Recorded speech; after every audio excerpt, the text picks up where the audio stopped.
आप देख रहे हैं लाइव 7। नमस्कार, लाइव 7 विशेष में आपका स्वागत है। मैं हूं ज्ञान रंजन।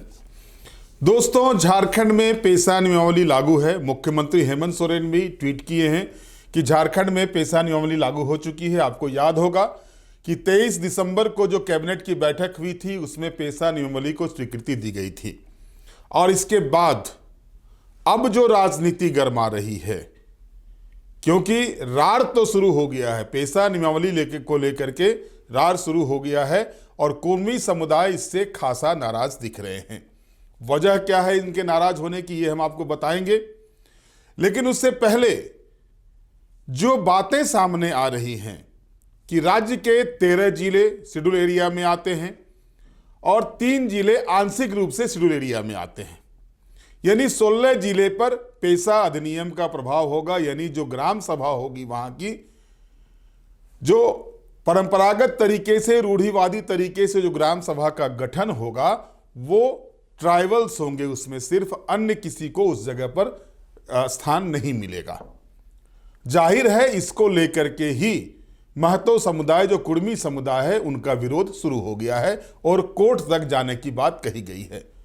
पूर्व सांसद शैलेंद्र महतो का मैं एक इंटरव्यू देख रहा था जिसमें उन्होंने कहा कि अधिकारियों ने आंख कान मुंद के, जिन्हें जानकारी तक नहीं है कि झारखंड की मूल स्थिति क्या है, वस्तु स्थिति क्या है, और जो नियमावली बना के ले गए, सरकार उसको कोर्ट के डर से, इस शब्द को जरा गौर कीजिएगा, कोर्ट के डर से सरकार ने नियमावली बना दी है। उनका यह कहना कि जिस क्षेत्र में जो शेड्यूल एरिया हैं, अगर किसी गांव में ट्राइबल्स की आबादी नगण्य है तो वहां पर कौन ग्राम सभा का नेतृत्व करेगा? वहां तो फिर दूसरे जगह से लोगों को ला करके वहां पर बनाया जाएगा, तो आप मूलवासी जो हैं वो कहां जाएंगे?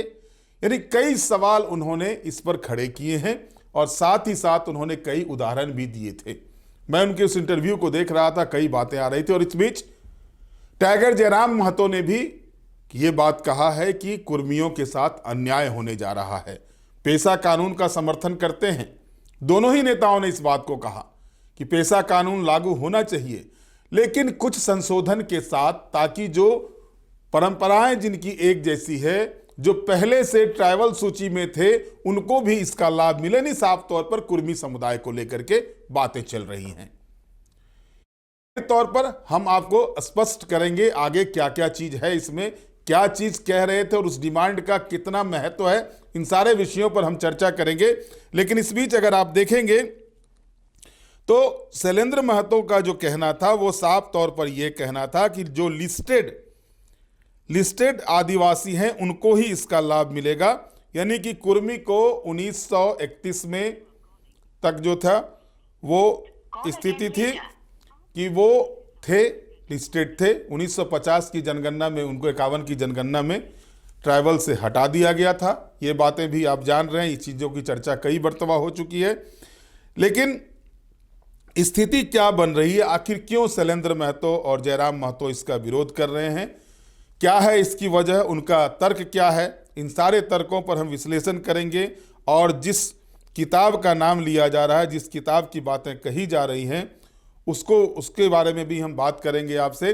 लेकिन इस बीच जो कहा जा रहा था, जो बातें सामने आ रही थी कि रूढ़िवादी परंपरा को शामिल किया जाएगा या नहीं, ये चीज़ें सवाल उठाए हैं शैलेंद्र महतो ने। इस विषय पर जो नियमावली है, पेशा नियमावली है, उसको लेकर के हम कोशिश कर रहे हैं कि अगर फोन लाइन पर भी टाइगर जयराम महतो हमारे साथ जुड़ जाते हैं तो उनसे उनकी बातों को रखने का प्रयास कर रहे हैं।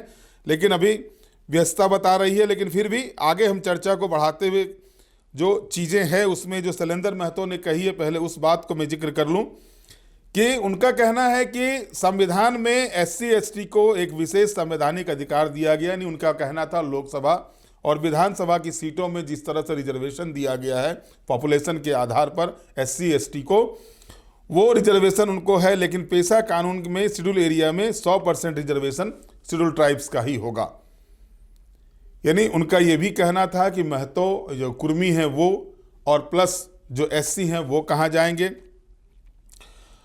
और उन्होंने ये भी कहा कि वो पेशा का विरोध तो नहीं कर रहे हैं, लेकिन जो चीज़ें जो अमेंडमेंट लेकर गए थे वो अमेंडमेंट को पूर्णतः लागू नहीं किया गया। आज भी लोग लड़ेंगे इसको लेकर के, फिर कोर्ट जाएंगे। और उन्होंने साफ तौर पर कहा है कि अगर इसमें संशोधन नहीं होता है तो कोर्ट भी जाएंगे। उनका ये भी कहना था कि संथाल में जो स्थिति जैसी मांझी की है वैसी ही कुर्मी में महतों की है।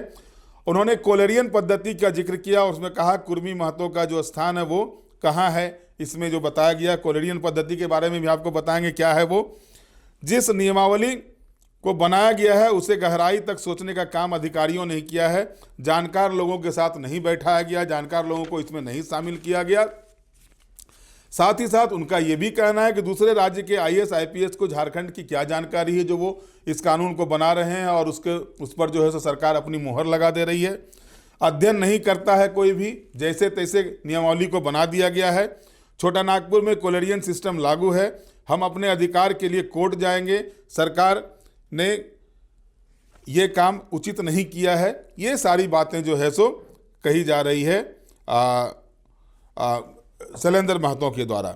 इसी विषय पर जब जयराम महतो से मेरी बात हो रही थी, जयराम महतो ने भी कहा कि जो स्थिति है, आप मान के चलिए कि कई ऐसे गांव हैं जहां पर कि शेड्यूल एरिया के गांव हैं जहां पर कि एक भी आदिवासी का पॉपुलेशन नहीं है, तो वहां पर ग्राम सभा का नेतृत्व कौन करेगा, ये सवाल उठता है। वहां पर हमारी आबादी है, कुर्मी जाति की आबादी है। ये बातें उनके द्वारा कही जा रही थी।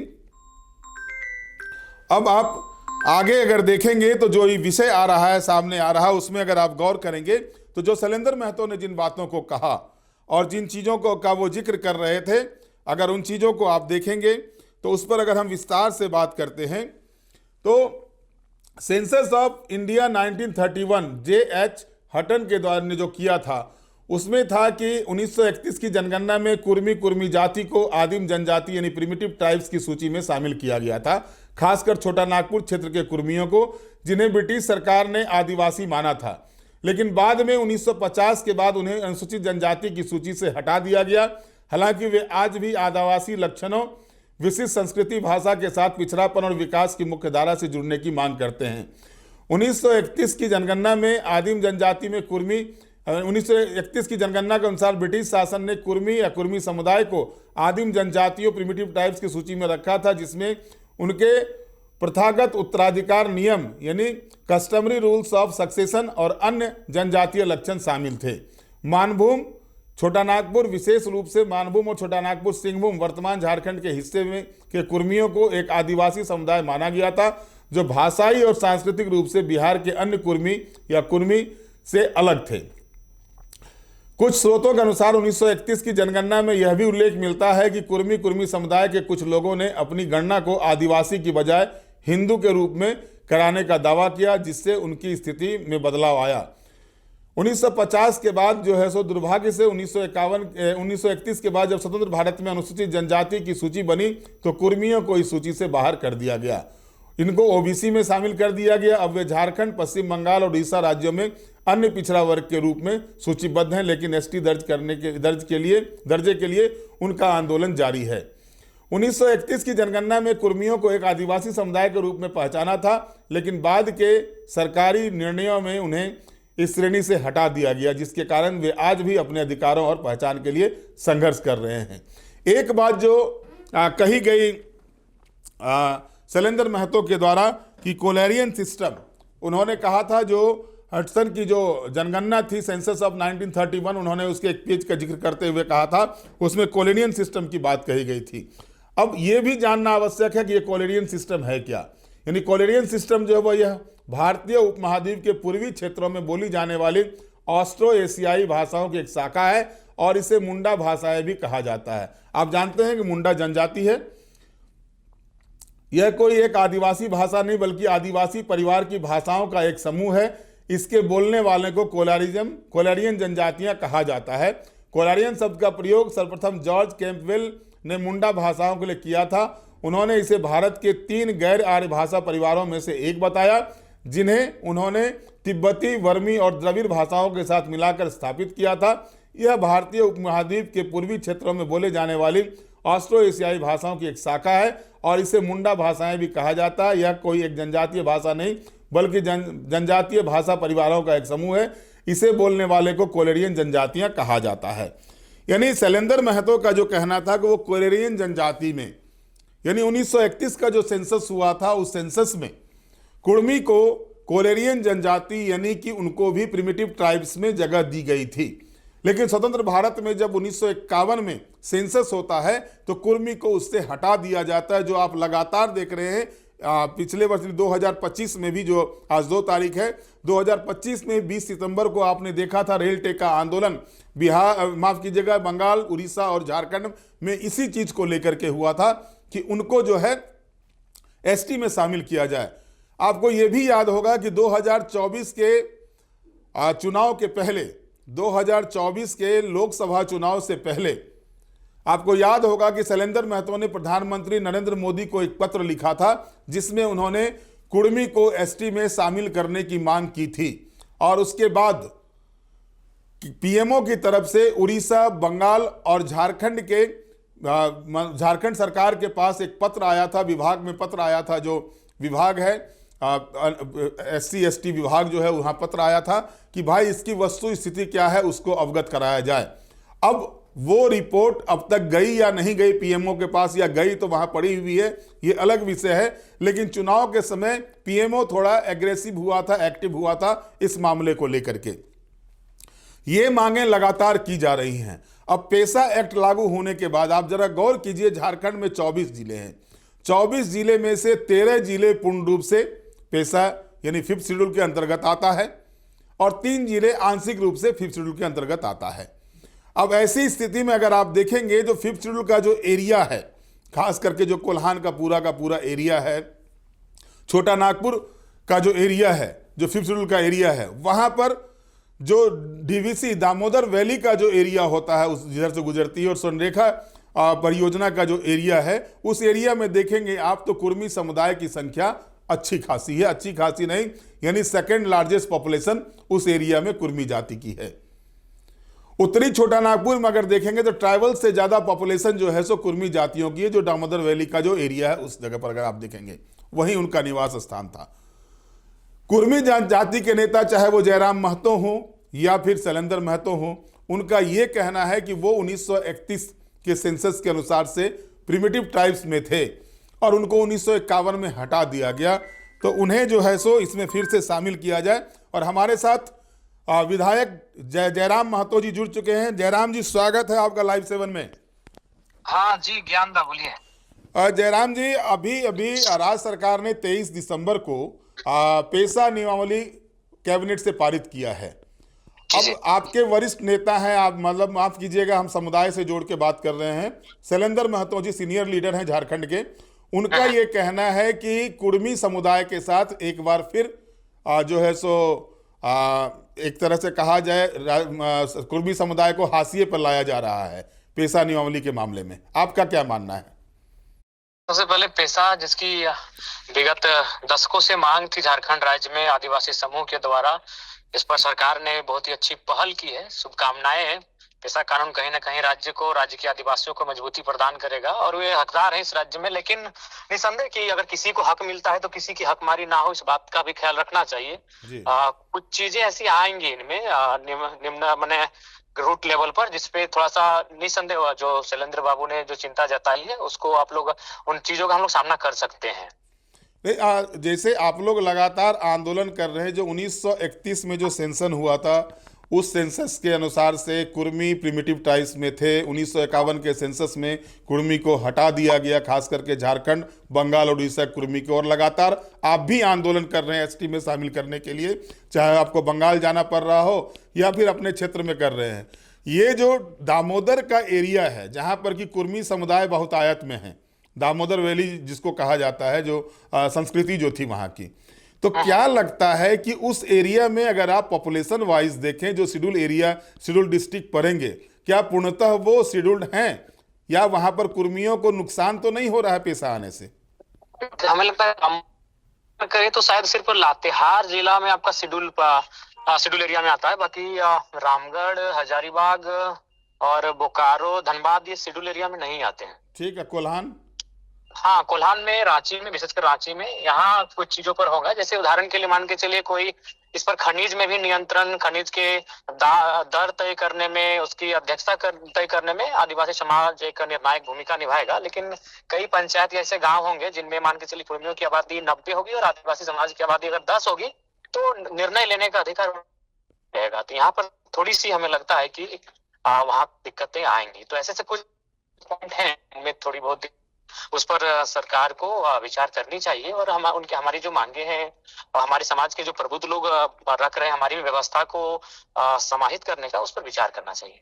जयराम जी, शैलेंद्र बाबू ने एक और बात कही कि कोलारियन सिस्टम था। कोलारियन सिस्टम यानी कि उस समय ये कहा गया, स्वशासन व्यवस्था, गांव की स्वशासन व्यवस्था, जैसे मांझी हड़ाम, संथालों में मांझी हड़ाम, मांझी व्यवस्था है, मुंडामान की व्यवस्था है, उरांव की अपनी व्यवस्था है। तो हमारे कुर्मियों की भी व्यवस्था है। हमारे यहाँ गांव के हेडमैन को महतो कहा जाता है, आज भी वो रिवाज है, महतो हाड़ी, महतो हड़ाम। उसके ऊपर अगर चले जाए तो फिर शायद परगणित होता है, ऐसी होता है, देश मड़ल होता है। तो ये व्यवस्था है, उसी को, स्वशासन व्यवस्था को कोलारियन व्यवस्था के नाम से जाना जाता है। तो ये व्यवस्था तो माने प्राचीन है और कहीं ना कहीं का जो लोग ग्रामीण परिवेश, आदिवासी पारंपरिक जीवन यापन करते हैं, उनके लिए इस व्यवस्था का जीवंत रहना, उसका संरक्षण होना भी आवश्यक है। आगे इसको लेकर के जयराम महतो का क्या स्टैंड होगा? निसंदेह हमारा तो प्रयास रहेगा, हमारी मांग भी रहेगी सरकार से कि भाई हक सबको मिले इस राज्य में, विशेषकर आदिवासी समुदाय जो लगातार इस राज्य के बनने के बाद उनकी मांग थी पेशा कानून को लेकर, हक सबको मिले, लेकिन किसी का हक मारी ना हो, मेरी यही मांग रहेगी। पेशा में एक चीज जो इम्पोर्टेंट है जयराम जी की, रूढ़िवादी परंपरा। तो रूढ़िवादी परंपरा की जब आदिवासी परंपरा की बात आती है तो आदिवासी में जो कन्वर्टेड हो गए, उसके बारे में क्या सोचते हैं आप? देखिए, रूढ़िवादिता का मतलब वही जो अपनी रूढ़ि के साथ हैं, अपनी जो उनकी जो परंपराएं हैं उनके साथ हैं। और जाहिर सी बात है, जो परंपराओं को त्यागे हैं वहां तो थोड़ा सा कंफ्यूजन होगा। तो इस पर भी थोड़ा सा हमें लगता है कि एक जो एकेडमिक वर्ग है, इन चीजों को जो बेहतर तरीके से रिप्रेजेंट करते हैं, सरकार को उनके साथ बैठकर एक रूपरेखा तैयार करनी चाहिए। शैलेंद्र बाबू ने एक बात और कहा है कि अगर सरकार कुर्मी को नहीं जोड़ती है तो फिर वो कोर्ट का सहारा लेंगे। आप समर्थन करेंगे शैलेंद्र बाबू का? निसंदेह, अगर मान के चलिए, चूंकि वो एक इन चीजों को हमसे बेहतर जानते हैं, हमसे आयु में बहुत मैंने उनकी आयु है, तो निसंदेह कुछ चीजें हैं जो वो हमसे बेहतर जानते हैं। तो मेरा अगर उनको समर्थन करना होगा तो ऐसी चीजों पर बिल्कुल हम राजनीतिक दल से अलग रुख होकर मैं जरूर उनका समर्थन करूंगा। बहुत बहुत धन्यवाद जयराम जी आपका। जी जी, धन्यवाद। तो अभी आपने जयराम महतो जी को भी सुना।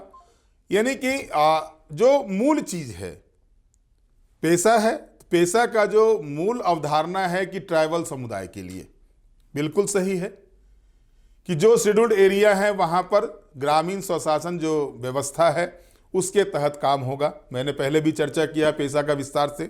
अब जब कुर्मी समाज के लोगों ने रार अलापना शुरू कर दिया है इसको लेकर के, तो एक जो राजनीतिक हलचल पैदा कर दी गई है इस मामले में, राजनीति को जिस तरह से आगे ले जाया जा रहा है, क्योंकि राजनीति है भैया, सब तो अपनी रोटी सेकेंगे ही।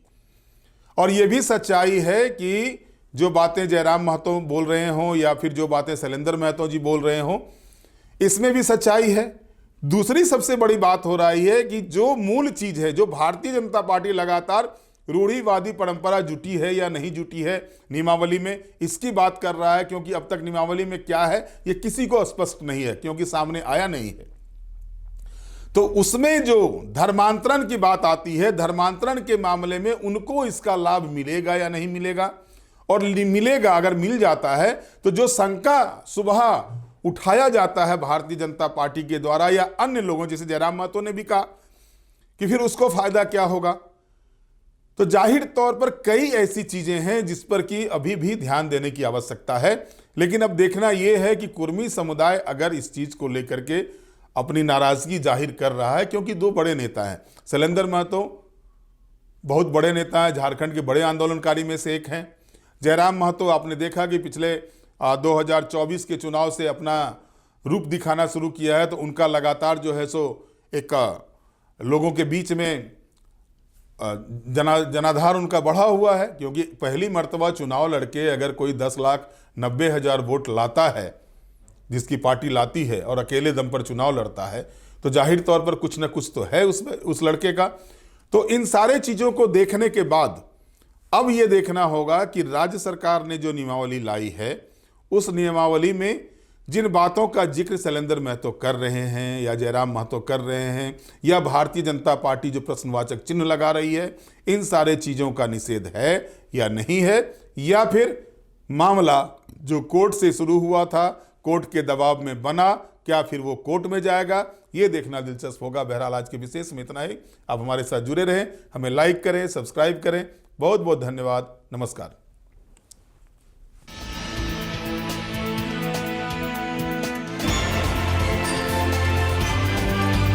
आप देख रहे हैं लाइव 7।